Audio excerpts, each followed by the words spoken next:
Artificial intelligence is supposed to live in the cloud, but the cloud is getting heavy.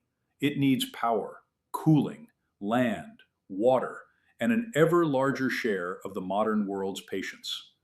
So Blue Origin has entered one of the strangest commercial races in years, putting data centers in orbit. That sounds like science fiction written by a man who bills by the hour, yet it is already becoming a real contest among space companies.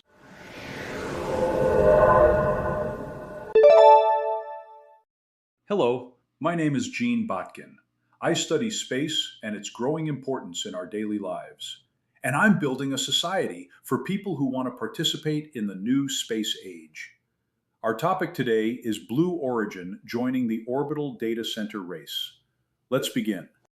The first thing to understand is that this story did not begin in space. It began on Earth, in server farms that consume vast amounts of electricity and water, while local communities argue over where to put them and who should bear the strain. Blue Origin's filing makes sense once you see that pressure. According to TechCrunch's report on the filing, Blue Origin asked the US government for permission to launch a network of more than 50,000 satellites under Project Sunrise, with the stated aim of shifting energy and water-intensive computing away from terrestrial data centers. That is the heart of the pitch. Orbital data centers are being sold as a release valve for earthly bottlenecks. The sales line is simple enough for a boardroom and grand enough for a Bezos slide deck. If land is scarce, power is strained, and cooling is expensive, then move some of the burden off the planet. One has to admire the scale of the solution. When your warehouse is crowded, most people rent a bigger building. These people apply for 50,000 satellites. Once that basic motive comes into focus, Blue Origin's move stops looking like a random stunt and starts looking like a response to a larger industrial appetite. That matters, because Blue Origin is not inventing this category from scratch. It is joining a race that is already underway. Blue Origin's announcement lands with more force when you realize the track already has footprints on it. Axiom Space announced in April 2025 that it would launch orbital data center nodes aimed at secure storage, processing, and AI and machine learning workloads for government, commercial, and international customers. By January 11, 2026, Axiom said its first two dedicated orbital data center nodes had successfully launched to low Earth orbit. That is an important shift. A market stops sounding theoretical the moment hardware starts flying. Up to that point, orbital data centers can be dismissed as another glossy dream from the land of renderings and investor decks. After launch, the tone changes. Then you are dealing with an actual commercial category, one that has gone from someday to we have cargo manifest paperwork. It loses some romance and gains far more significance. Space has a way of doing that. The wonder remains, but it comes with procurement language attached. So, Blue Origin is walking into a field where other firms have already begun staking claims. That changes the meaning of its entry. This is not a moonshot in the old sense. It is a positioning move in a market that now includes launch providers, satellite builders, cloud ambitions, and national security customers. Once that becomes clear, the next question writes itself. What are these machines actually supposed to do up there? Excited. The practical case for orbital computing is not that your nephew will stream video games from the heavens. It is that satellites, sensors, and military systems generate more data than anyone wants to ship raw back to the ground before doing anything useful with it. Processing some of that data in orbit could cut latency, reduce bandwidth burdens, and let operators filter, fuse, or compress information before sending it onward. That is where the idea starts sounding less like a gimmick and more like infrastructure. Axiom's earlier material described orbital data centers as a way to support secure, scalable storage, processing, and AI ML workloads. Curious Data Center Dynamics reported that StarCloud plans to launch AWS Outposts hardware in space and pursue a long-term 88,000 satellite constellation. TechCrunch also reported this week that K2 plans to launch a high-powered spacecraft called Gravitas to demonstrate technology required for data centers in orbit. In other words, the ecosystem is already branching into nodes, platforms, power systems, and cloud-adjacent services. And that is where the humor turns dry. We used to joke that the cloud was merely someone else's computer. Fair enough.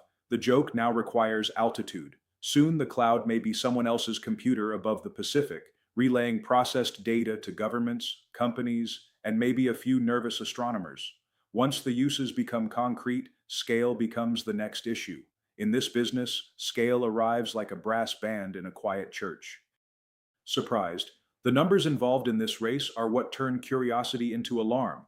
Blue Origin's filing, as reported by TechCrunch and Data Center Dynamics, envisions more than 50,000 satellites. That is already enormous. Yet it no longer sounds uniquely enormous because SpaceX filed in January 2026 for a million satellite orbital AI data center mega constellation, and StarCloud has discussed a long-term goal of 88,000 satellites.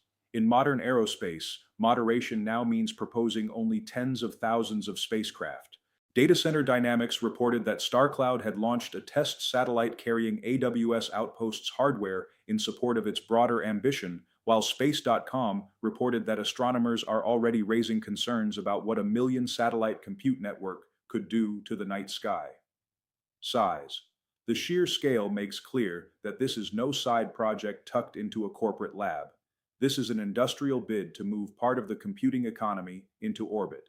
There is something almost comic about it. The old space race was about flags, prestige, and proving which superpower had the sturdier nerves. The new one has all the grandeur of civilization and all the temperament of a server procurement frenzy. Men once stared at the stars and wrote poetry. Their descendants now stare at the stars and ask how many GPUs can fit in low Earth orbit. That question leads straight into the hardest part of the story, because grand schemes always send the bill to someone.